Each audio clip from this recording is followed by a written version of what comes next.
Дээр зэг асуудлын дарааллын дагуу 6 дугаар асуудал хотын стандарт батлах тухай асуудлыг танилцуулна хэмээн амар түвшин даргаыг өрж байна. Шууд 2 цагаас.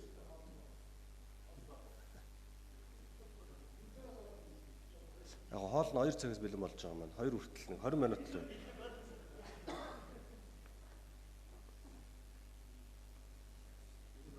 Хэдүүлээ хотын стандартаа нэг мөр дуусгач. Одоо энэ орж ирэл дараагийн асуудал нь дандаа нийтийн тээврийн асуудал байгаа тийм.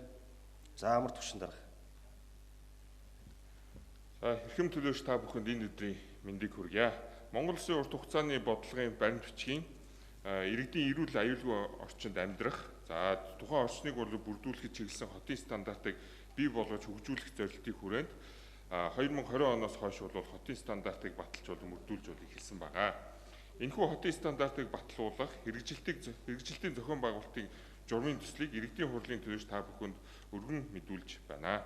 За энэхүү танилцуулгын агуулгын хувьд бол журам боловсруулах, түүний үндэслэл, хэрэгцээ, шаардлага, журмын зорилго, хамрах хүрээ, журмын төсөл батлагдсанаар гарах үр дүн, ач холбогдол гэж 3 хувааж танилцуулж байна. Хотын стандартыг санаачлах, боловсруулах, батлуулах, мөрдүүлэх үйл ажиллагааг чиг үүргийг хариуцсан байгууллага дангаараа бие даан хариуцаж байсан. Цаашид хотын стандартыг боловсронгуй болгох нийслэлийн иргэдийн төлөөлчдийн хурлын 2023 оны ээлжид бус 5 дугаар хуралдаанаас өгсөн үр даалгаврын хүрээнд энэхүү журмыг боловсруулан танилцуулж байна.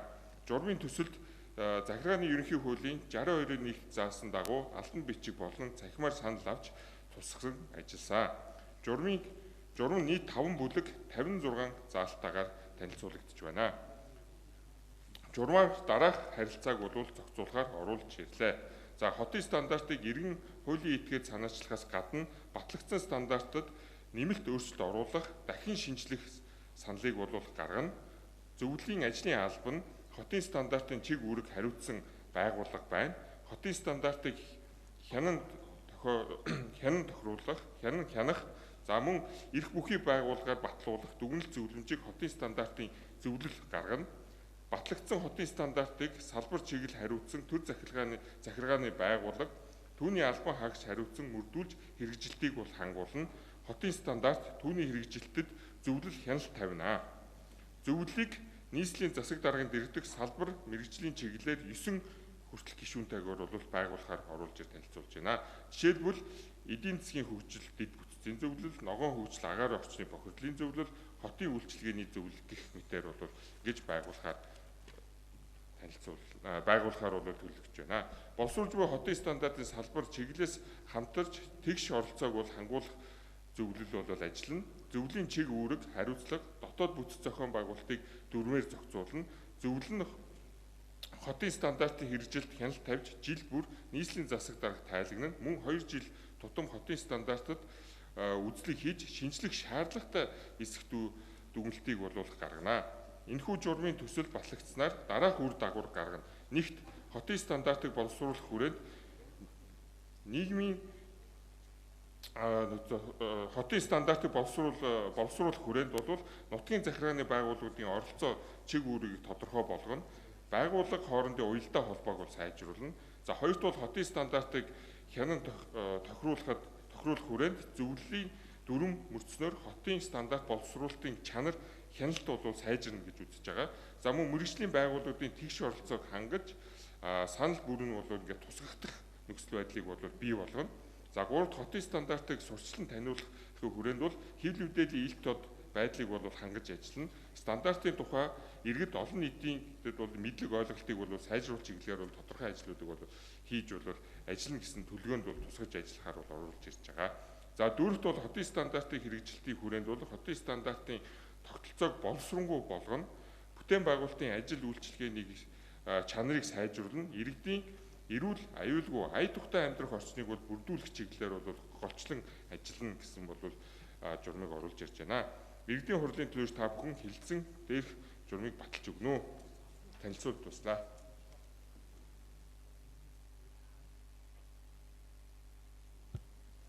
Хэлж байгаа асуудалтай холбогдуулан асуултаа төлөөлөгч авъя. Асуултаа төлөөлөгч.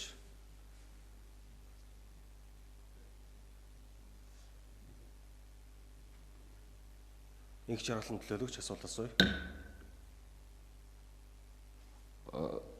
Энэ зөвлөлийн 9 гишүүнтэй байна гэж ойлгосон. Тэгэхээр эдгээр 9 гишүүн одоо яг тодорцсон байгаа юу?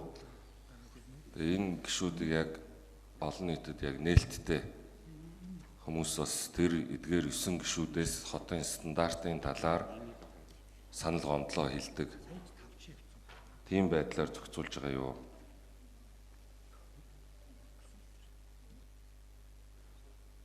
За хэн хариулах вэ? Амгалан дарга.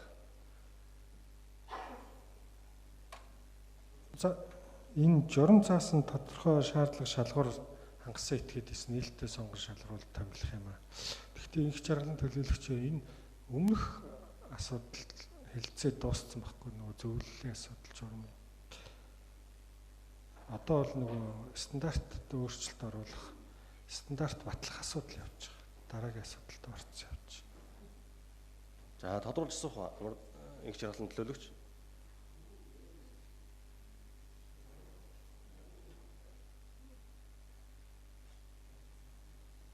Ч гэсэн асууж болохгүй гэсэн үг. За яг тодорхой хариулж байгаа амгалан дарга. Яг нөгөө журмын зохицуулалтын дээр орсон 9 зөвлөлийн гишүүний сонгон шалгаруулалтын асуудлыг хэн хариуцах вэ? Баяр сайхан наргуу. За баяр сайхан наргуу өөрөө хариул. Одоо журмаа батлуулсан журмын зохицуулалтаараа энэ 9 зөвлөлийн гишүүдэд яаж бүрдүүлэх юм гэдэг талаар инх жаргалын төлөөлөгч асуултанд хариулъя. За инх жаргалын төлөөлөгч асуултанд хариулъя. 9 гишүүн мань бол засаг даргын сайн дураараа гэсэн үг. Мэргэжлийн байгууллагын байж болно, мэргэжлийн бус байгууллагын байж болно. Энэ бол зөвхөн төсөл юм байна.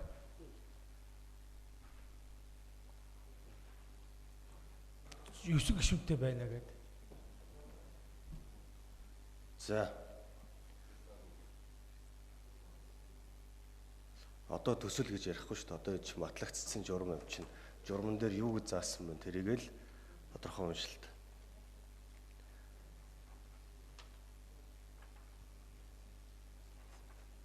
За, оюун зөвлөлөөлөгч асуултаа асууя. Тий.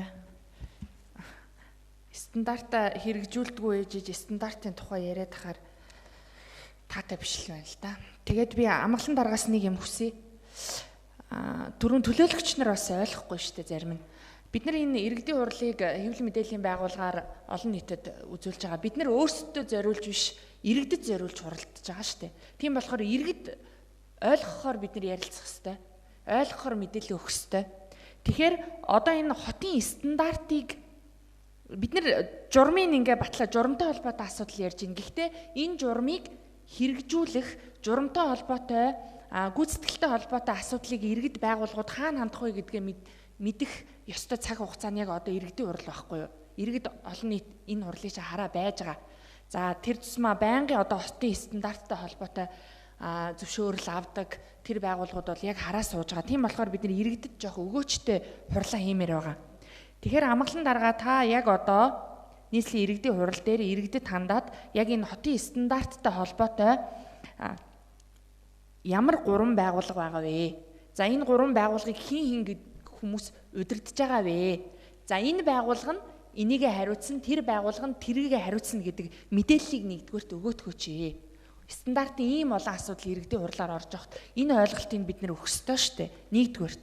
За хоёрдугаар түрүүн би энэ байгууллагуудыг удирдах байгаа удирдлагуудаас асуулт асуусан бас минут хүрэхгүй удирдлагууд маань харьцангуй бага тодорхойгүй хариулт өгсөн. Тийм болохоор би асуултаа асууна. Би бол нийслэлийн иргэдийн хурлын төлөөлөгч иргэдээ сонгогдсон ийм хүн. Тэр утгаараа би нийслэлийн харьяаны байгууллагуудаас холбоотой мэдээлэлээ иргэдийн хурал дээр би авах бүрэн эрхтэй. Тийм болохоор би дахиад асууя. Түрүүн инх хоёр дарга яриандаа хэлсэн. Цалин хангамж бага байдгаа. Хүний нөөц асуудалтай гэд. Тэгэхээр энэ юутай холбоотой юм бэ? Тийм ээ, энэ дээр ямар одоо акс дэвшлэл гаргахаар танай байгууллага зорж ажиллаж байгаа. Мэдээж цалин хангамжаа сайжруулж иж чадварлаг боловсон хүчин ирэх нь бол зайлшгүй. Энэ дээр ямар бодлого барьж байгаа. Асуудал байна гэд тэрийгэ яриад авах биш, тэрийгэ шийдэх шийдлээ энэ иргэдийн хурал дээр яриад, тэрийн нийслэлийн иргэдийн хурлаас тэр нийслэлийн удирдлагаас тэр дэмжиж явдаг тийм өгөөчтэй хурал байх ёстой шүү дээ. Нэгдүгээрт. За дараагаар нь хоёрдугаарт зөрчсөн тохиолдолд яах вэ? Хотын стандарт зөрчигдчихлөө. Тэгвэл яах вэ? Хэн арга хэмжээ авах вэ? Санал гомдол ирчлээ. Яах вэ? Энэ дээр тодорхой хариулт өгөөч. Тэгээд яг өмнөх жишгээр ингээ бичиг шидэлцээд яваад ах юм уу? Аль эсвэл газар дээр нь очиж арга хэмжээ авах юм уу? Өөр одоо хууль хүчний байгууллагуудтай хамтрах юм уу? Хэр удаан сунжрах юм? Иргэдийг хэр чирэгдүүлэх юм? Байгууллагыг хэр чирэгдүүлэх юм? Тэрийгээ та бүхэн хэлээд өгөөч. Гомдол гаргалаа гэхэд хариуг нь хизээ өгөх юм? Хэр хугацаанд багтааж өгөх юм? Яг ийм тодорхой иргэдэд өгөөжтэй хариултыг энд өгчөөд бид нар стандарт журмаа баталмаар байгаа байхгүй юу? Тэгэхгүй өчнөө журам батлаа л байдаг, өчнөө дөрвөн батлаа л байдаг. Энэ нь ингээд хэрэгжихгүй зөрчсөн тохиолдолд яаж шийдэх үү, яаж гаргалгааг нь гаргах үү гэдгээ гаргаж чадахгүй бид нар энд хичнээн гой гой юм яриад яах юм бэ? Тэгэхээр энэ асуултуудын хариултыг аваа тэгээ санал хэлье. Энэ зөвлөлийн хурал дээр яригдсан шүү дээ. Баяр сайхан дарга. Яг энэ гурван байгууллага байгаа бол чиг үүргийн хувьд энэ гурван байгууллага нь ямар ажил хийдэг, хэн нь стандартаа гаргадаг, хэн нь стандартыг мөрдүүлдэг. Тэр мөрдүүлж байгаа хоёр байгууллага нь нэг нь баригдахаас өмнө, нэг нь баригдсныхаа дараа явц дурдаа хяналт тавьдаг байгаад. Ингээд чиг үүргийн хувьд сайн ялгаж оруулъя гэж уулан тохирсон шүү дээ. Тэгээд танилцуулган дээр энэ асуудал ч орж иргүү гэсэн болоод өнөөдөр яг чуулган дээр өмнө нь бидний ярьж байсан шиг нөхцөл байдал үүсэж байгаа. За амгалан дарга сайхан танилцуул. Яг энэ гурван байгууллагын чиг үүргээ тодорхой гаргаж хот байгуулалт, хотын стандарт, хэн шалгалтын газар яг юугээрээ чиг үүргийн хувьд ялгаатай байгаа вэ гэдгийг.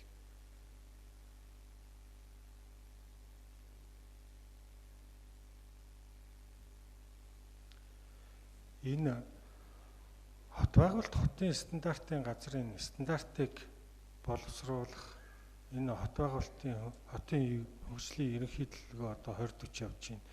Энд нийцүүд стандарт боловсруулж батлуулах ажлыг зохион байгуулдаг л газар шүү дээ.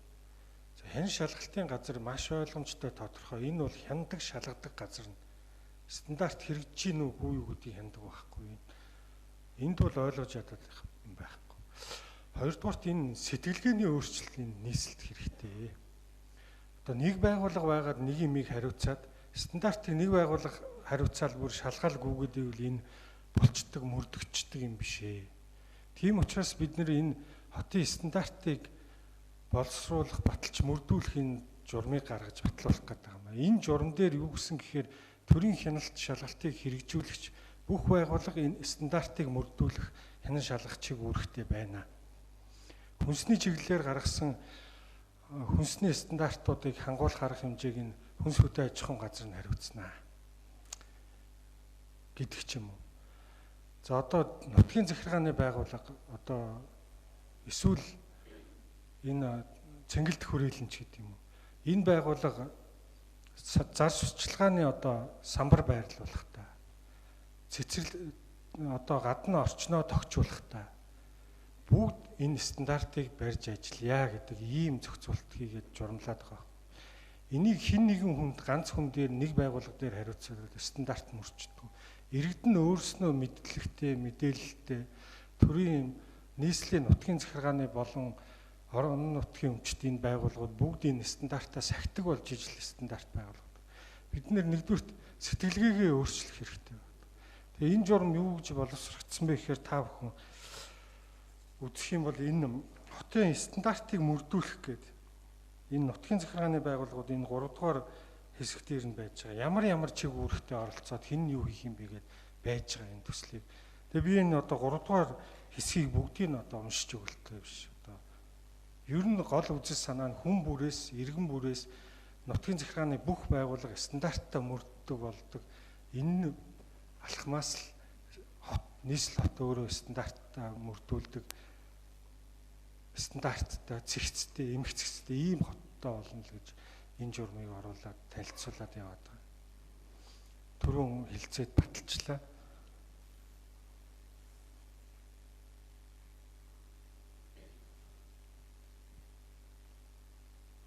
За энэ зөвлөлөө гэж тодруулжсан хоо.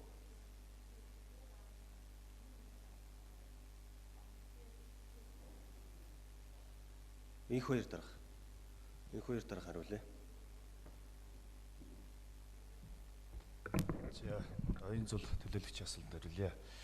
За 3 байгууллагын хувьд бол 3 байгууллага байхгүй. Стандарт төрөө амбулан дарга ирлээ. Стандартыг боловсруулдаг хотын стандартын газар, за хяналт шалгалтын газар гэдэг ийм 2 газар байгаа. За түрүү цалин хяналт шалгалтын байгууллагын хүний нөөцийн хувьд, цалин хөлсний хувьд цаашд энийг яах вэ гэдэг асуудлын хувьд бол түрүүн би хэлсэн. Манай байгууллага дээр 23 улсын байцаагч байна. 13 чиглэлээр 23 улсын байцаагч. Үүн дээр одоо ачаал нь бол хамгийн их нь бол барилгын хяналтын чиглэлийн улсын байцаагч нар их байдаг. Энэ чиглэлээр 4 улсын байцаагчтай байж өнөөдөр бид нар 8 улсын байцаагчтай болсон. За ер нь бол энэ 13 ч өөрөө дандаа дэд үз, барилга байгууламж, харилцаа холбоо, геодез, архитектор гэдэг ийм хүмүүс шаардлагатай байдаг. Улсын байцаагч эрхийг төрийн засгийн төв байгууллагын одоо тэргүүн дарга нь одоо сайд эсвэл түүний эрх олгосноор асуудал хариуцсан газрын дарга олгодог.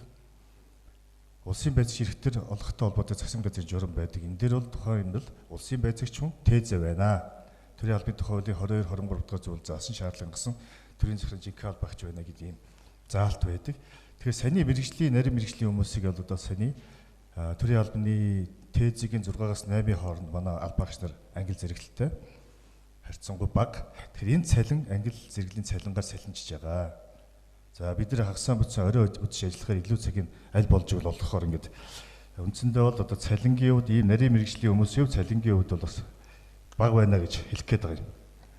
За ер нь цаашид яах вэ гэдэг асуудал байгаа. Цаашид бол одоо саний манай хотын даргын байгуулсан ажлын хэсгийн хууль тогтоомжийг боловсронгуулах зарчимжийн ажлын хэсэг бол саний одоо төрийн хяналтын нийтлэг журам гэж засгийн газрын улсын байцаагч эрх олох тухай журам гэж байгаа. Төрийн хяналтын тухай хуулиуд дээр энэ тарийн саний одоо заавал тээзээ улсын байцаагч байх шаардлага байна уу? Ер нь бол энэ нарийн мэрэгжлийн хүмүүсийг одоо нарийн мэрэгжлийн хүмүүсийг аваад ажилуулдаг. Эсвэл хөлсөөр ажиллах журмын дагуу ажилуулцдаг. Ийм байдлаар. Тэгэхээр миний зүгээс бол саний тээзэнүүдийг, зарим тээзэнүүдийг түүгийн албаа агч болгоод улсын байцаагч нарт туслахаар сая 10 хүн ажилд авчлаа. За эдгээр маань одоо түүгийн цалингаар сургууль төгссөн эсвэл зөв хэмжээний тухайн чиглэлийн мэрэгжлийн хүмүүсийг бол одоо бас ажилд аваад ингээд ачааллын бууруулах чиглэлээр ажиллаж байна. Цаашид оронтойг нэмэгдэхлээр чиглэлээр бид одоо өнөөдөр 98 оронтойтой байгуул 145 оронтойтой бай гэдэг бүтэц оронтойгоо хотын даргад дөрвөн барихаар бэлтжээд байж байгаа. Тодруулга 1 минут оюун зуул төлөөлөгч. Яагаад хотын стандарт дээр ингээд та бүхнээс тодруулж асуугаад байна вэ гэхээр иргэдтэй уулзахаар, тойрог дээр ажиллахаар хамгийн их асуудал хотын стандарттай холбоотой үүсдэг байхгүй юу? Тэрийг та бүхэн ч мэдж байгаа шүү дээ. Ирж байгаа бичиг баримтын агуулгын хувьд англиад үзвэл хотын стандарттай холбоотой хамгийн их гомдол санал ирдэг болов гэж бодож байна. Тэгэхээр би энийг тодруулж асуугаад байгаа. Энийг та бүхэн бас ойлгоорой. За дээр нь өмнө нь үнэхээр асуудал байсан уу гэвэл байсан. 20-с 24 онд хотын стандарттай холбоотой өчнөө гоё дүрм журам батлаад иргэдийн хурлаар орж ирээд яриад танилцуулаад дэмжиж явсан боловч тэрний үр дүн гараагүй учраас би шинэ бүтц бүрэлдэхүүнд та бүхэнд хандаж хэлээд байгаа. Тэгэхээр хотын стандартаа бид нэр дүрм журмаа агуулгын хувьд сайн боловсруулаас гадна энэний гүйцэтгэлийг хариуцаж хянаж ажиллах та бүхний ажил сайн байж иж 20-40 хэрэгжүүлнэ штэ. Тийм учраас энэ саналыг бас хэлж байгаа шүү. Зундууд өршлөөлөгч асуулт асууя.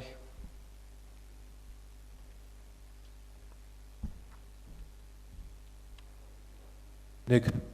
За стандарттай холбоотой асуудал бол бидний одоо ялангуяа хаан уул дүүрэг дээр орон сууцны дотор эсвэл одоо инх тавины гүүрний доор байгаа шатхуун түгэх станцын асуудал байна.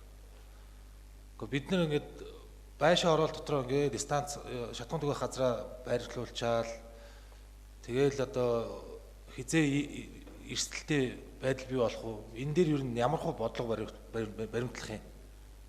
Ер нь бол стандарт гэдэг бол хамгийн аюулгүй байдлыг хангах ёстой. Бас төвөггүй чөлөөтэй зорчих хэсгийг нээх ёстой.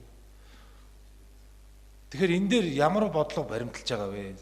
Өмнөх одоо тэр мэрэгжлийн хяналт гэдэг ч юм уу одоо энэ стандарт хэмжил зүй тэгэл одоо Монголд ч маш олон газрууд байгаа шүү дээ. Энээсээ юугаар ялгахдах вэ? Одоо шатхуун түгэх газар бол орон нутагт бол зөндөл юмнууд байдаг. Зүгээр адглаад ариун цэврийн өрөө байхгүй. Зүгээр нэг модон жорлон тавьчихдаг. Дэлхийн улс орнууд ч ингээ хөгжөө тасраад алга болоод байдаг. Бид нар ингээл араас нь нэхэл маш яс мэлтхийний ордоор яваад байдаг. Стандарт бидний одоо хэрэгжүүлж байгаа байгууллага өөрөө тэр хэмжээнд мэрэгсэн боловсрогч хүн байгаа юу? Зарим хөтөлбөрүүдийг хүрт оруулж ирмээр байгаа байхгүй. Бид нар гадаашаа гарахаараа л гайхаал хөгжил дэвшлийн гайхаал байдаг. Гэтэл яг өөрсдийнхөө одоо тойрог дээр ажиллаж исэн тэр иргэдийн санал мэдээлэл гомдлыг аваад үзэхээр бүр ирээвэр хавраавар. Энэ дээр одоо яг стандартыг баталсан шиг батлаад хэрэгжүүлсэн шиг явахгүй бол ингээл том компаниудын өмнө бүхэлддэг, тэдний нөлөөнд автдаг.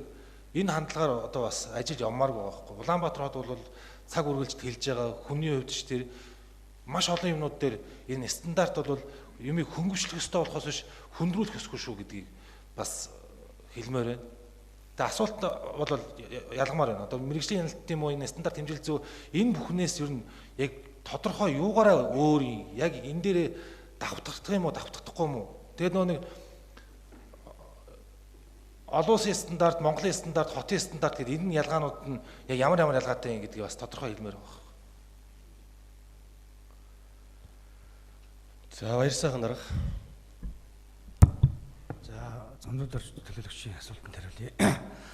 Монгол улс яг үндэсний 6731 стандарт. Энэ бол сонгож хэрэглэх стандарт. Одоо 2022 оны 10 сарын 1-ээс бол дагаж мөрдөх стандарт гэдэг нь бол одоо бидний өмнө 2022 оноос 24 оны хооронд баталсан 52 стандарт чинь. Тэр 52 стандарт болохоор дандаа гадна тогтчлолтой холбоотой гадна цэцэрлэгжүүлэлт, хашаа, хайс одоо түрүүн бацогтлог төлөөлөж шилж байна. Энэ бидний одоо өнөөдрөөс одоо ингээ хэлж байгаа тэр энэ журмаар баталснаар бол 9 гишүүнтэй зөвлөлд байгуулагдаад энэ 9 зөвлөл чинь иргэн аж ахуйн нэгжээс хүсэлтээ аваад манай байгууллагын стандартыг хэлтсэн боловсруулад тэд нар одоо иргэдийн хурлынхаа тэргүүлэгчдэрээ оруулаад дараад нь иргэдийн хурлаар оруулаад батлуулах ийм ёстой. Одоо бол энэ мэдж байгаа одоо энэ 52 стандартэр бол одоо манай 2107 стандартын одоо ажлын даалгавар, ажлын зураг, ажлын скет зураг, загвар зураг гэдэг эдгээр дээр бол бид нар стандартаа бичээд шаардлага тавиад яваад эхэлсэн.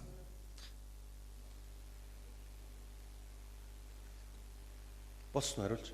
За, зундад өрсөлдөөгч нэмэлт 1 минут.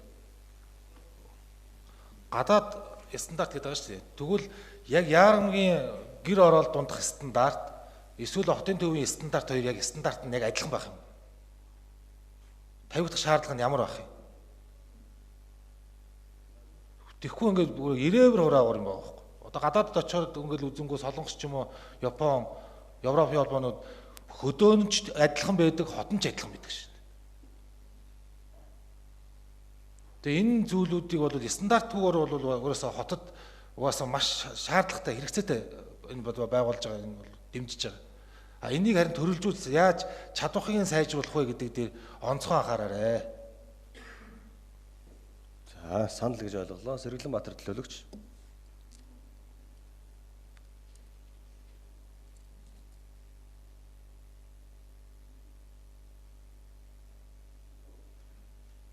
Сэргэлэнбаатар төлөөлөгчийн микрофон. За. Энэ дээр стандарттай холбоотойгоор гэсэн асуулт.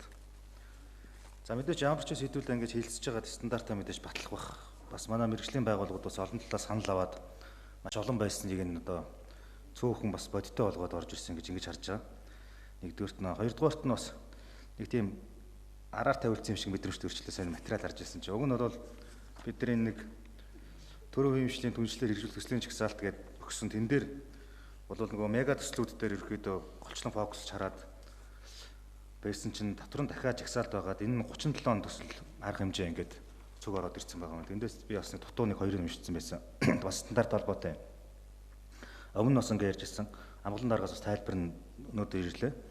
За энэ нөгөө хотын авч зохицуулыг стандарттай болгоно гэдэг асуудал яригдсан. За энэний хүрээнд бас гадуур нийгэмд ч гэсэн бас ингээд асуудлууд үүсээд эхэлсэн. Яагаад тэгэхээр төр хувийн хвшлийн түншлэл гэдэг нэг талдаа маш том төсөлж яваад байдаг. Нөгөө талдаа яг энэ хувийн хвшлийнхний хийж байгаа бизнес рүү төр буцаагаад ингээд халдж байна гэдэг асуудал үүссэн. Иргэдээс бас гомдол ирсэн.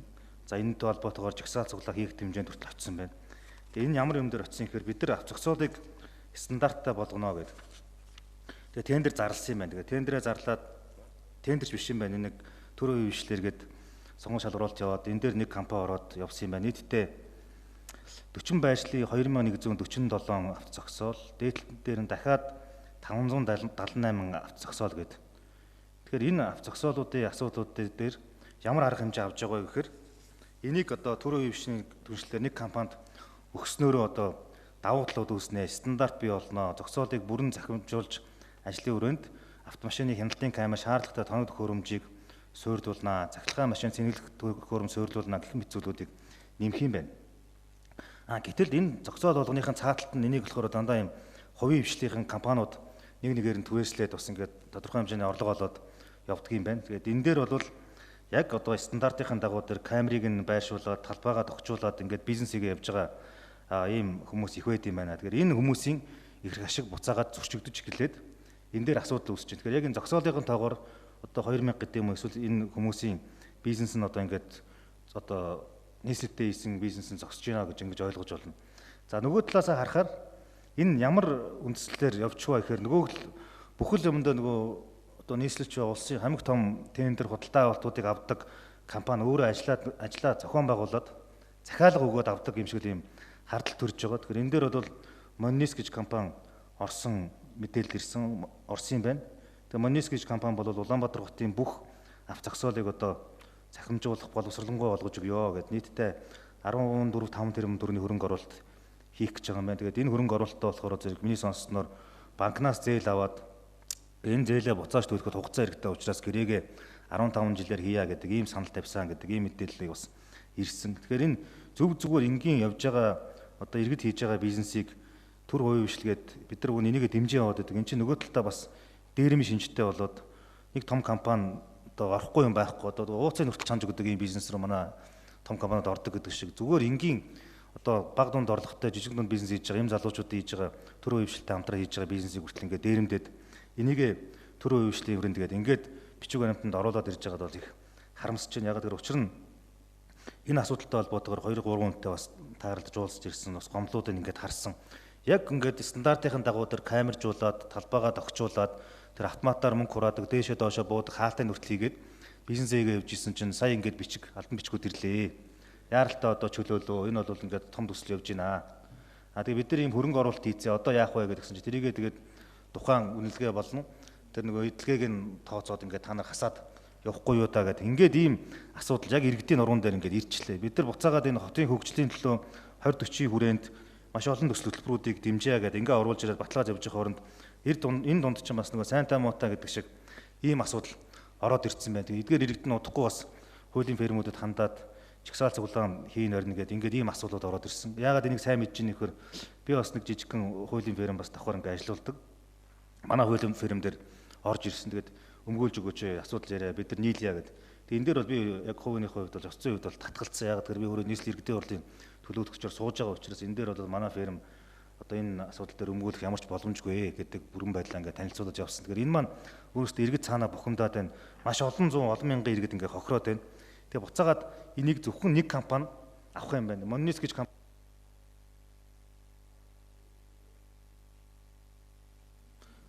Monnis гэж компани бол миний мэдхээр Улаанбаатар хотод маш олон тендерийн зохион байгуулалтын ажлуудыг өөрсдөө захиалаад нийлүүлж ирсэн. Сургуулийн автобус, энэ цагдааны автомашинаас өсвөлээд Монгол хотын том бүтээн байгуулалтууд гэдэг. Ингээд нэг Бод, Monnis, Таван богд, MCS гэл нөгөө хэдэн компаниудыг л улс даяараа тэжээх хэрэгтэй юм шиг. Тэгээд тэр нь ард иргэдийн хийж байгаа, эгэлж иргэдийн хийж байгаа бизнесүүдийг байнга ингэж дээрэмдэж авах хэрэгтэй юм шиг ийм байдал одоо ийм үзэгдэл болцсон байна. Тэгээд энэ дээр бас төлөөлөгч нар анхаарч өгөөч. Энэ 29-30 дээр заалтнаг маань одоо бол хилцээр хийх шатандаа гэрээ байгуулах шатандаа явж байгаа юм байна. Энэ дээр бас иргэдийн хурлын дарга гэсэн та нэг санал бодлоо хэлээч ард иргэдээ өмгөөлж яриач. Эндээс хэдүүлээ бас санал гаргаж явуул яад юм бэ? Эсвэл одоо бүр гэрээ мэрэнд байгуулагдаад бид нар одоо хоцорсон бол араас нөөцлөл бид нар сууй зөрчсөн болчих واخ. Яг энэ хилцээрийн шатандаа явж байгаа бол энэ дээр бас нэг мэрэгжлийн хүмүүс нь анхаарч үзээч гэдэг ийм зүйлүүдийг хэлэх гээд байгаа. Тэгээ өнгөрсөн зөвлөлийн хурлаар нарийн мэдээлэл байхгүй байсан учраас би амгалан дарга төсөл гаргаад явсан. Тэгээ сая уг нь бол явуулсан юм байна. Тэгээ манай энэ иргэдийн хурал дээр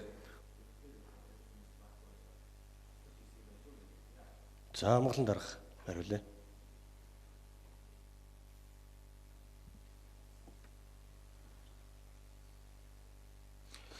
За Сэргэлбаатар төлөөлөгчийн асуултанд хариулъя. Энэ нийслэлийн иргэдийн төлөөлөгчдийн хурлын тэргүүлэгчдийн энэ 2019 оны 9 сарын 11-ний 159 дугаар тогтоол гэж байдгийн байлээ. Энэ тогтоол дээр төрийн хувийн хвшлийн хамтын ажиллагааны хүрээнд хэрэгжүүлэх зарим төслийн тухай гэдэг. Тэгээд энэ төрийн хувийн хвшлийн түншлэлээр хэрэгжүүлэх төслүүдийг 19 оны 159 дугаар тогтоолоор баталсан.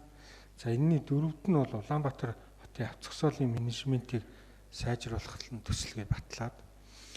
За энэний дагуу 23 оны 2 сарын 24-ний өдөр нийслэлийн засаг дарга бол захирамж гаргаад А165 дугаар захирамж гаргаад за ингээд энэ зогсоолын төр хувийн хвшлийн түншлэлээр хэрэгжүүлэхээр сонгон шалгаруулалт зарлаад тэгээ энэ сонгон шалгаруулах ажиллагааны хүрээнд бол одоо энэ компани маань таны нэр дурдаад байгаа компани бол 2023 оны 6 сарын 28-нд шалгараад нийслэлтэд ирээ байгуулсан юм бэл. За тэгээд 23 оны 6 сараас хойш энэ түншлэлээр хэрэгжүүлэх төсөл маань яваагүй. Яагаад гэвэл одоо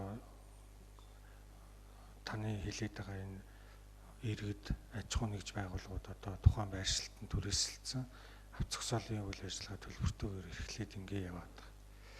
Тэгээ нэгэнт одоо иргэдийн төлөөлөгчдийн хурлаас гарсан тогтоол өмнө гарсан захирамжийн хүрээнд байгуулсан гэрээний хувьд бол бид нар одоо цуцлаад явчихд хэцүү юм чи одоо бас нутгийн захиргааны байгууллага төр ингээд хувийн хвшилтэд одоо гэрээ байгуулаад сонгон шалгаруулалт хийгээд гэрээ байгуулад ингээ явчихсан бол энэ гэрээнийхээ үргийг бас биелүүлдэг боллоо.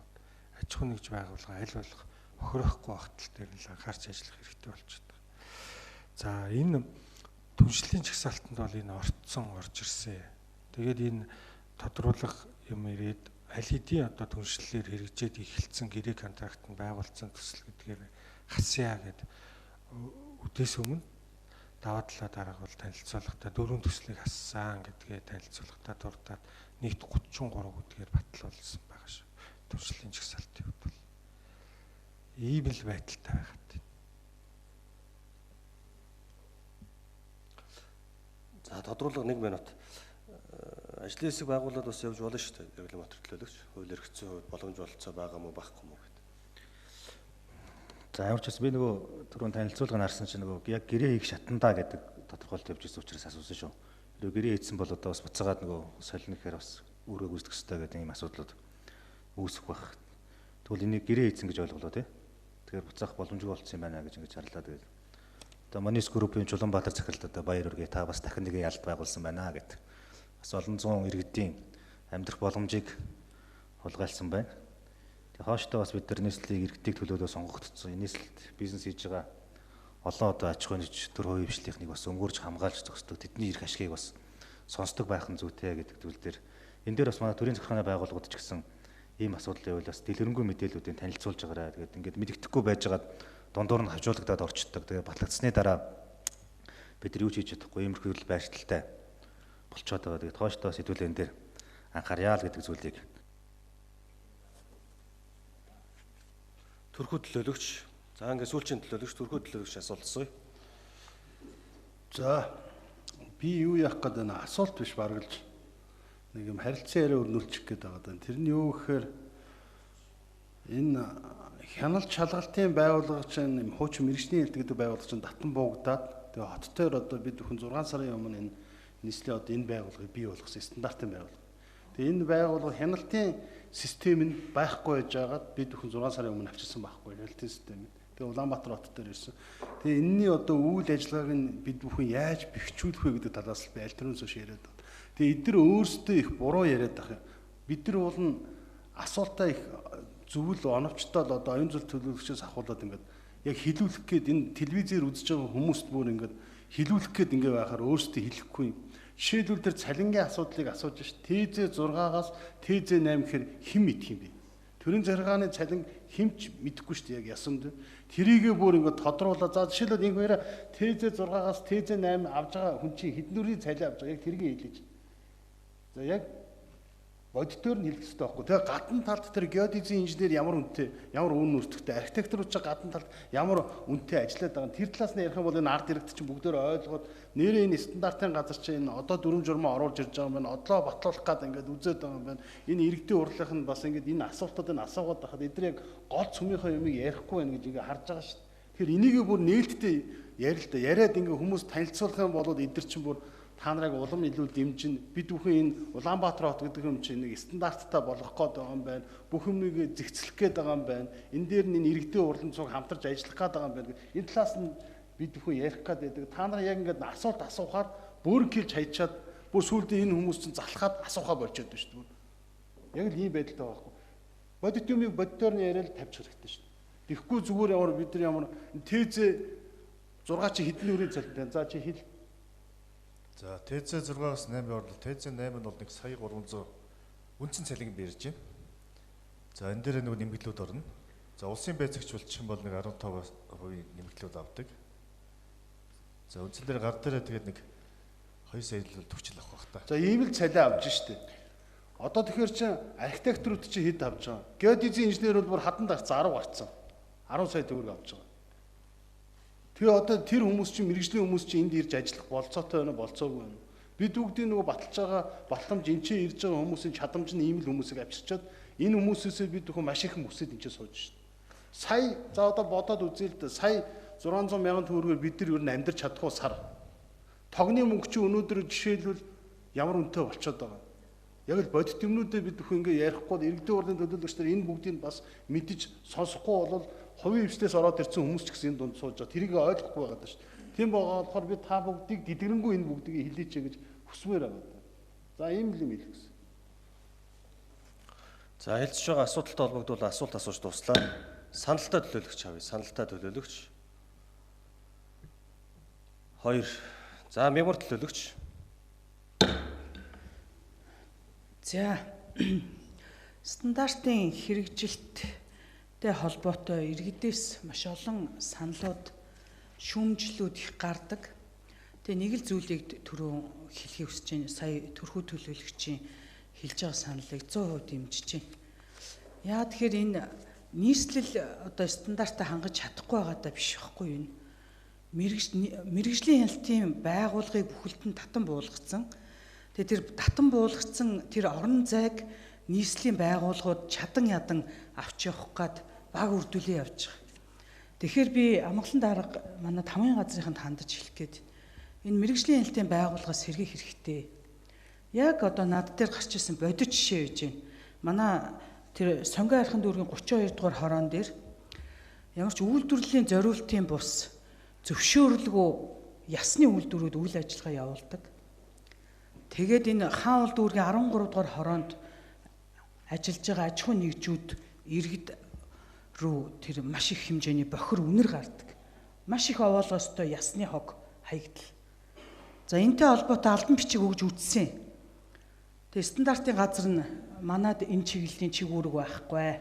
Сонгон архын дүүргийн засаг дарга руу санал нь шилжсэн. За тэгээд байгаль орчны газар нь шалгаад сураг бажиг байхгүй, тасарсан хариуч байхгүй. За дээрэс нь ингээд агаар орчны бохирдол бүх газар руу бичиг явуулаад одоо болтол тэр зөвшөөрлгүй байгаа байгууллагуудын үйл ажиллагааг зогсоож чадахгүй байна. Энэ юутай холбоотой гэхэлэр мэргэжлийн хяналтын байгууллагын эрүүл мэндийн газар ч гэсэн энэ тодорхой хариу өгөөгүй, манад хамаагүй гэд. Хамаагүй биш байхгүй юу? Тэнд байгаа агаар орчинд байгаа хортой хий хүний ажил хийж байгаа хүний эрүүл мэндэд сөрөг нөлөө үзүүлээд байхад энэнд дүгнэлт гаргах институт байхгүй. Тэгэхээр энэ байгууллагаас сэргээх талаар манай нийс санал санаачлаг гарах хэрэгтэй шүү. Бага хитгэн юм хийх гэж чадан ядан ажиллаж байгаа энэ их баяр даргаыг биччихлээд ямар ч үр дүн гарахгүй. Тийм учраас мэргэжлийн хяналтын байгууллага зарим энэ хүний эрүүл мэнд амнаас орчны агаар орчны бохирдолтой холбоо дээр нэгдсэн дүгнэлт гаргаж шийдэл гаргах ёстой. Гэтэл энэ механизм байхгүйгээс болоод газар иргэд олон нийт аж ахуй нэгж бухимдж байгаа шүү. Тэгэхээр энэ мэргэжлийн хяналтын байгууллагыг ямар байдлаар байдгийг нийслэл өөрөө хамгийн хүнд ачаа гаргадаг. Яг үүндээ тэр мэргэжлийн хяналтын байцаагч нар чинь ийм бага цалингаар ийм их чичлүүлдэг ажил хийхгүй л дээ. Төрийн ордонд байгаа зарим мэрэгжлийн хүмүүс маш өндөр цалинтай юм билээ шүү дээ. Энэ хэмжээнд нь авааччиж энэ мэрэгжлийн хяналтын байгууллага иргэд олон нийтэд хамгаалсан, өмгөөлсөн хяналт шалгаж шийдвэрүүдийг хийн шүү. Энэ мэрэгжлийн хяналтын үүргээ дорвитойхон дэмжих цаг болсон шүү гэдгийг санал болгож хэлье. Их жаргалан төлөөлөгч санал хэлнэ. За би түрүүн бол хилцэж байгаа асуудалтай холбоотой асуулт асуусан. Тэгэхээр ерөнхийдөө одоо журмаа бол цөмөөрөө батлна. Тэгэхээр хэлэх гээд байгаа санал нь бол тэр зөвлөлийн одоо 9 гишүүн одоо сонгон шалгаруулагдаад батлагдах юм байна. Иргэд бол юу хүсдэг вэ гэхээр ер нь бол аливаа асуудал ялангуяа стандарттай зөрчигдөж байгаа асуудлууд байна. Дээрээс нь иргэдээс маш их юм сан саачлууд гардаг. Тэн дотор бол зөв зүйтэй одоо тусгаж авахаар одоо ийм зүйтэй сан саачлууд гардаг. Тэгэхээр тэр сан саачлуудаа иргэд хаашаа хандхаа мэддэггүй. Мэддэггүйгээсээ болоод асуудлаа зөв газараа дэвшүүлж чаддгүй. Тэр асуудал нь хэрэгжихгүй, асуудал нь очих газар очихгүй болохоор иргэд бухимддаг. Тийм болохоор энэ стандарт гэдэг бол өөрөө Улаанбаатар хотын бараг номер 1 асуудал мөн. Тэгэхээр энэ стандартыг сайжруулж авч явах үүрэг нь тэр томилогдох 9 гишүүнд байгаа юм байна гэж ойлголоо. Тэгэхээр тэр 9 гишүүнээ иргэдтэй шууд харилцах, батлуулсан стандартаа сайжруулад явах тэр боломж олцоог нээж өгөөч ээ. Тэгээд энэ дээр бас анхаарч ажиллаач гэж хүсэж байна. Энэ аргагүй энэ нөгөө танилцуулган дээр зөвлөлийн ажиллах журам орсон. Журмын танилцуулга бас нэмэлт орсон байхгүй. Яг өмнөх юугаар бол журмаа баталсан. Баталсан журмынхаа 4-ийн 1-р зохицуулалтан дээр 4-ийн 1-ийн 1 дээр стандартын зөвлөлтөө байна гэд тавьсан. Тэгээ зөвлөл нь бол 9 гишүүнтэй 4-ийн 1-ийн 4-өр. За тэгээд талуудын оролцоог тэгш хангаж нутгийн захиргааны байгууллага мэрэгжлийн холбоодын мэрэгжсэн судалгааны арга зүйг эзэмшсэн төлөөллийг оролцуулж өсвөртөл гишүүнтэй байгуулна гэж заасан. 4-ийн 2-ын 3 дээр болохоор 2 жил тутам үзлэг шинжилгээ хийж байгаа ажлын тайлангаа хотын засаг дарагт болон нийслэлийн иргэдийн хуралд танилцуулахаар редакцтайгаар орцсон. Ийм журам байгаа юм. Одоо хэлцэж байгаа асуудал бол бид нэр нийтдээ одоо 7 тогтоол батална. Яг хот төлөвлөлт, хот байгуулалтад хамаарах хотын стандарт батлах тухай, үер борооны усны байгууламжид хамаарах хотын стандартыг батлах тухай, нийгмийн дэд үтс хамаарах хотын стандартыг батлах тухай гэдэг нийтдээ 7 тогтоол батлах юм. За одоо завсралчаад тогтоолоо батлах уу, 7 тогтоолоо шууд уншаад батсныхаа дараа завсарлах уу? Батлах уу? За тэгвэл хэлцэж байгаа асуудалтай холбогдуулан асуулт санал хэлж дууслаа. Тогтоолын төслүүдийг уншиж танилцуулъя. Нийт 7 тогтоол байна. Хот төлөвлөлт, хот байгуулалтад хамаарах хотын стандартыг батлах тухай тогтоол. Монгол Улсын засаг захиргаа нутаг дэвсгэрийн нэгж түүний удирдлагын тухай хуулийн 24-р зүйлийн 24-ийн 1-15 дахь заалт, 35-р зүйлийн 35-ийн 1-13 дахь заалт, 48-р зүйлийн 48-ийн 1-р хэсэг, Монгол Улсын нийслэл Улаанбаатар хотын эрх зүйн байдлын тухай хуулийн 21-р зүйлийн 21-ийн 1-3 дахь заалт, захиргааны ерөнхий хуулийн 60-р зүйлийн 62 дахь хэсэг, стандартчлал, техникийн зохицуулалт, тохирлын үнэлгээний идэвхжлийн тухай хуулийн 19-1 дэх хэсгийг тус үндэслэн нийслэлийн иргэдийн төлөөлөгчдийн урлаас тогтоох нь 1. Нийслэлийн иргэдийн аюулгүй, эрүүл аюулгүй амьдрах эрхийг хангах чиглэсэн хот төлөвлөлт, хот байгуулалт бүлэгт хамаарах дор дурдсан хотын стандартуудыг хавсралтаар баталсангаа. Үүнд 1.1 UCS 0302B 2025 оршуулгын газрын орчны эрүүл аюулгүй байдлын ерөнхий шаардлага хотын стандартыг 1-р хавсралтаар 1.2 UCS 0303B 2025 нийслэлийн унтны усны их усрын хамгаалтанд тавигдах шаардлага хотын стандартыг 2-р авсралтаар 1-3 UCS 0304B 2025 Улаанбаатар хотын Зүслэнгийн бүс улсын тусгай хамгаалттай газар нутгийн зэрлэг амьтдад ээлтэй хашаанд тавигдах ерөнхий шаардлага хотын стандартыг 3-р авсралтаар 2 батлагдсан хотын стандартыг олон нийтэд сурталчлан хэрэгжилтийг зохион байгуулж ажиллахыг нийслэлийн засаг дарга бөгөөд Улаанбаатар хотын захирагчид үүрэг болгосуугаа. 3. Энэхүү тогтоолыг 2025 оны 10-р сарын 1-ний өдрөөс мөрдсүгэ. 4. Тогтоолын хэрэгжилтэнд хяналт тавьж ажиллахыг бүсчилсэн хөгжлийн хороонд даалгасуугаа. Тогтоолын төсөлтэй холбогдуулан асуулттай төлөөлөгч авъя. Асуулттай төлөөлөгч Алга байна. Саналтаа төлөөлөгч авъя. Саналтаа төлөөлөгч. Алга байна. Тогтоолын төслийг батлая гэсэн саналын томьёолоор санал хураалт.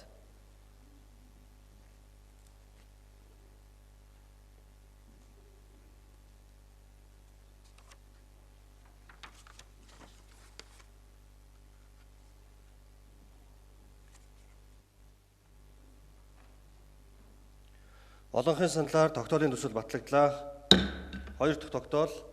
Үер борооны усны байгууламжид хамаарах хотын стандартыг батлах тухай Монгол Улсын засаг захиргаа нутаг дэвсгэрийн нэгжтүүний удирдлагын тухай хуулийн 24-р зүйлийн 24-1-15 дахь заалт, 35-р зүйлийн 35-1-13 дахь заалт, 48-р зүйлийн 48-1 хэсэг, Монгол Улсын нийслэл Улаанбаатар хотын эрх зүйн байдлын тухай хуулийн 21-р зүйлийн 21-1-3 дахь заалт, захиргааны ерөнхий хуулийн 60-р зүйлийн 62 дахь хэсэг, стандартчил техникийн зохицуулалт тохирлын үнэлгээний итгэмжлэлийн тухай хуулийн 19-1 хэсгийг тус үндэслэн нийслэлийн иргэдийн төлөөлөгчдийн урлаас тогтоох нь 1. Нийслэлийн иргэдийн эрүүл аюулгүй амьдрах эрхийг хангах чиглэсэн үер борооны усны байгууламж бүлэгт хамаарах UCS 0502B 2025 хөв зөөрөм үүсгэх болон хурд үндэсний усыг хоригдлуулах дахин ашиглахад тавигдах шаардлага хотын стандартыг авсралтаар баталсугаа. 2. Батлагдсан хотын стандартыг олон нийтэд сурталчлан хэрэгжилтийг зохион байгуулж ажиллахыг нийслэлийн засаг дарга бөгөөд Улаанбаатар хотын захирагч Ишгийн Нямбатарт үүрэг болгосугаа. 3. Энэхүү тогтоолыг 2025 оны 10 дугаар сарын 1-ний өдрөөс мөрдсөгүй. 4. Тогтоолын хэрэгжилтэнд хяналт тавьж ажиллахыг бүссэн хөгжлийн хороо ариун туяад даалгасугаа. Тогтоолын төсөлтэй холбогдуулан асуулттай төлөөлөгч авъя. Алга байна. Саналтай төлөөлөгч авъя. Алга байна. Тогтоолын төслийг батлая гэсэн саналын томьёолоор санал хураалт.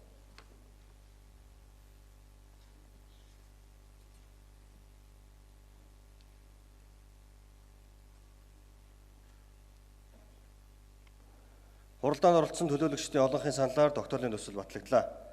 Нийгмийн дэд бүтцэд хамаарах хотын стандартыг батлах тухай Монгол Улсын засаг захиргаа нутаг дэвсгэрийн нэгжтүүний удирдлагын тухай хуулийн 24-р зүйлийн 24-1-15 дахь заалт, 35-р зүйлийн 35-1-13 дахь заалт, 48-р зүйлийн 48-1 хэсэг, Монгол Улсын нийслэл Улаанбаатар хотын эрх зүйн байдлын тухай хуулийн 21-р зүйлийн 21-1-3 дахь заалт, захиргааны ерөнхий хуулийн 60-р зүйлийн 62 дахь хэсэг, стандартчил техникийн зохицуулалт тохирлын үнэлгээний итгэмжлэлийн тухай хуулийн 19-1 дахь хэсгийг тус үндэслэн нийслэлийн иргэдийн төлөөлөгчдийн хурлаас тогтоох нь 1. Нийслэлийн иргэдийн төлөөлөгчдийн иргэдийн эрүүл аюулгүй амьдрах эрхийг хангах чиглэсэн нийгмийн дэд бүтц бүлэгт хамаарах хотын стандартуудыг хавсралтаар баталсугаа. Үүнд 1-1 UCS 11-6B 2025 ерөнхий боловсролын сургуулийн барилгын гадна засал тавигдах шаардлага хотын стандартыг 1-р хавсралтаар 1-2 UCS 1107B 2025 ерөнхий боловсролын сургуулийн барилгын дотор засал тавигдах шаардлага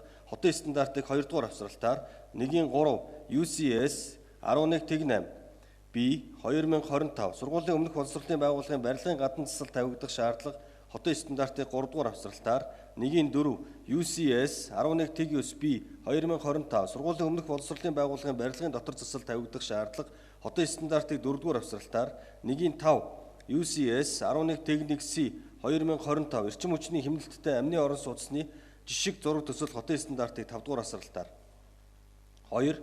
Батлагдсан хотын стандартыг олон нийтэд сурталчлан хэрэгжилтийг зохион байгуулж ажиллахыг нийслэлийн засаг дарга бөгөөд Улаанбаатар хотын захирагч Ишгийн Нямбатарт үүрэг болгосугаа. 3. Энэхүү тогтоолыг 2025 оны 10 дугаар сарын 1-ний өдрөөс мөрдсөгүй. 4. Тогтоолын хэрэгжилтэнд хяналт тавьж ажиллахыг бүссэн хөгжлийн хороо ариун туяад даалгасугаа. Тогтоолын төсөлтэй холбогдуулан асуулттай төлөөлөгч авъя. Асуулттай төлөөлөгч алга байна. Тогтоолын төсөлтэй холбогдуулан саналтай төлөөлөгч авъя. Саналтай төлөөлөгч алга байна. Тогтоолын төслийг батлая гэсэн саналын томьёолоор санал хураалт.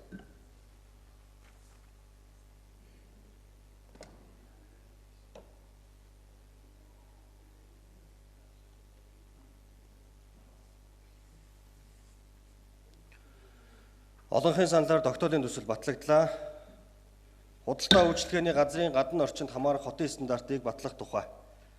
Монгол Улсын засаг захиргаа нутаг дэвсгэрийн нэгжтүүний удирдлагын тухай хуулийн 24-р зүйлийн 24-1-15 дахь заалт, 35-р зүйлийн 35-1-13 дахь заалт, 48-р зүйлийн 48-1 хэсэг, Монгол Улсын нийслэл Улаанбаатар хотын эрх зүйн байдлын тухай хуулийн 21-р зүйлийн 21-1-3 дахь заалт, захиргааны ерөнхий хуулийн 60-р зүйлийн 62 дахь хэсэг, стандартчил техникийн зохицуулалт тохирлын үнэлгээний итгэмжлэлийн тухай хуулийн 19-1 дэх хэсгийг тус тус үндэслэн нийслэлийн иргэдийн төлөөлөгчдийн хурлаас тогтоох нь. 1.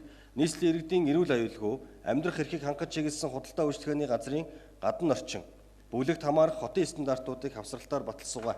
Үүнд 1.1 UCS 12/4B 2025 хүүхдийн цуцлангийн гадна орчин тавигдах ерөнхий шаардлага хотын стандартыг 1-р хавсралтаар 1.2 UCS 12/5C 2025 нийтийн их хүүхдийн өрөөг төлөвлөх газрын авлага хотын стандартыг 2-р хавсралтаар 2. Батлагдсан хотын стандартыг олон нийтэд сурталчлан хэрэгжилтийг зохион байгуулж ажиллахыг нийслэлийн засаг дарга бөгөөд Улаанбаатар хотын захирагч Нямбаатарт үүрэг болгосуугаа. 3. Тогтоолыг энэхүү тогтоолыг 2025 оны 10 дугаар сарын 1-ний өдрөөс мөрдөсгөө.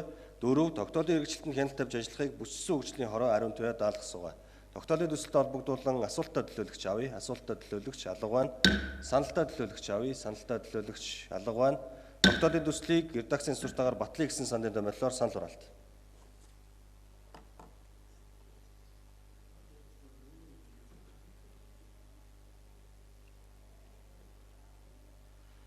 Уралдаанд оролцсон төлөөлөгчдийн олонхын саналаар тогтоолын төсөл батлагдлаа.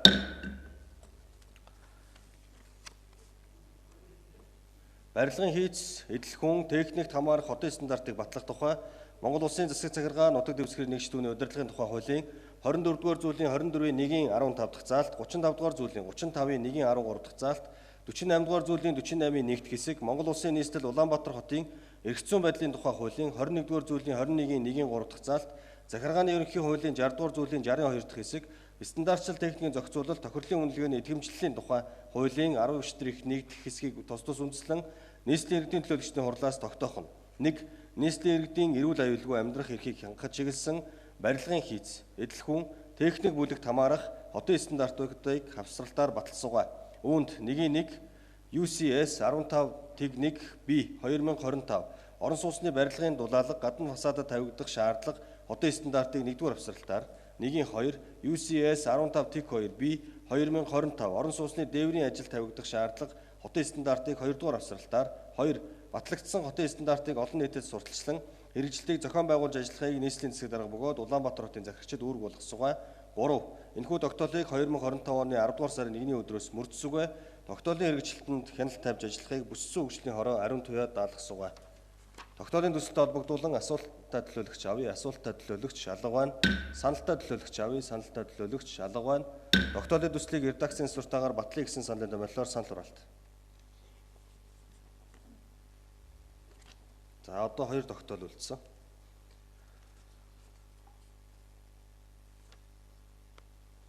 Тогтоолын төсөл олонхын саналаар батлагдлаа. Зорчигч тээврийн үйлчлэгээний бүлэгт хамаарах хотын стандартыг батлах тухай Монгол Улсын засаг захиргаа нутаг дэвсгэрийн нэгжтүүний удирдлагын тухай хуулийн 24-р зүйлийн 24-ийн 1-ийн 15 дахь заалт, 35-р зүйлийн 35-ийн 1-ийн 13 дахь заалт, 48-р зүйлийн 48-ийн 1-т хэсэг, Монгол Улсын нийслэл Улаанбаатар хотын эрх зүйн байдлын тухай хуулийн 21-р зүйлийн 21-ийн 1-ийн 3 дахь заалт, захиргааны ерөнхий хуулийн 60-р зүйлийн 62 дахь хэсэг, стандартчил техникийн зохицуулалт, тохирлын үнэлгээний идэвхжлэлийн тухай хуулийн 19-1 дэх хэсгийг тус тус үндэслэн нийслэлийн иргэдийн төлөөлөгчдийн хурлаас тогтоох нь. 1. Нийслэлийн иргэдийн эрүүл аюулгүй амьдрах эрхийг хангах чиглэсэн зорчигч тээврийн үйлчлэгээ бүлэгт хамаарах UCS 16/1A 2025 нийтийн тээврийн зогсоолын зорчигчийн хүлээлгийн танхим тавигдах ерөнхий шаардлага хотын стандартыг хавсралтаар баталсуугаа. 2. Батлагдсан хотын стандартыг олон нийтэд сурталчлан хэрэгжилтийг зохион байгуулж ажиллахыг нийслэлийн засаг бөгөөд Улаанбаатар хотын захирагчид үүрэг болгосуугаа. 3. Энэхүү тогтоолыг 2025 оны 10 дугаар сарын 1-ний өдрөөс мөрдөсгөө. 4. Тогтоолын хэрэгжилтэнд хяналт тавьж ажиллахыг бүссэн хөгжлийн хороо ариун туяа даалгасуугаа. Тогтоолын төсөлтэй холбогдуулан асуултаа төлөөлөгч авъя. Асуултаа төлөөлөгч алга байна. Саналтаа төлөөлөгч авъя. Саналтаа төлөөлөгч алга байна. Тогтоолын төслийг редакцийн суртаагаар батлая гэсэн сандын томьёолоор санал хураалт.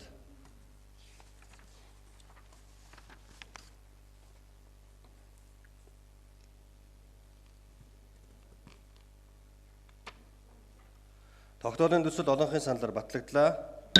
Стандарттай холбоотой сүүлийн тогтоол автозам замын байгууламжид хамаарах хотын стандартыг батлах тухай Монгол Улсын засаг захиргаа нутаг дэвсгэрийн нэгжтүүний удирдлагын тухай хуулийн 24-р зүйлийн 24-ийн 1-ийн 15 дахь заалт, 35-р зүйлийн 35-ийн 1-ийн 13 дахь заалт, 48-р зүйлийн 48-ийн 1-т хэсэг, Монгол Улсын нийслэл Улаанбаатар хотын эрх зүйн байдлын тухай хуулийн 21-р зүйлийн 21-ийн 1-ийн 3 дахь заалт, Захиргааны ерөнхий хуулийн 60 дугаар зүйлийн 62 дахь хэсэг стандартчил техникийн зохицуулалт тохирлын үнэлгээний идэвхжлийн тухай хуулийн 19-1 хэсгийг тус үндэслэн нийслэлийн иргэдийн төлөөлөгчдийн хурлаас тогтоох нь 1.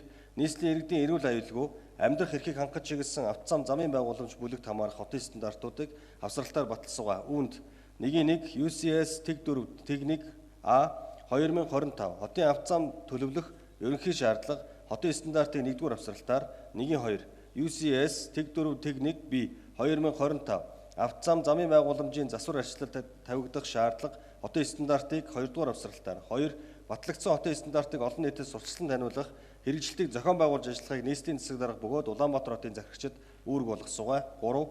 Энэхүү тогтоолыг 2025 оны 10 дугаар сарын 1-ний өдрөөс мөрдсүгэй. 4. Тогтоолын хэрэгжилтэнд хяналт тавьж ажиллахыг бүссэн хөгжлийн хороо ариун туяа даалгасугай. Тогтоолын төсөлтөд холбогдуулан асуултаа төлөөлөгч авъя. Алга байна. Саналтаа төлөөлөгч авъя. Алга байна. Тогтоолын төслийг редакцийн суртаагаар батлая гэсэн саналын томьёолоор санал хураалт.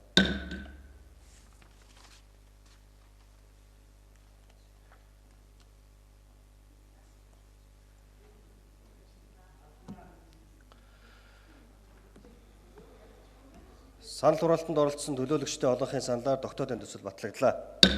Ингээд хуралдааны 30 минут завсарлуулж байна. 30 минут.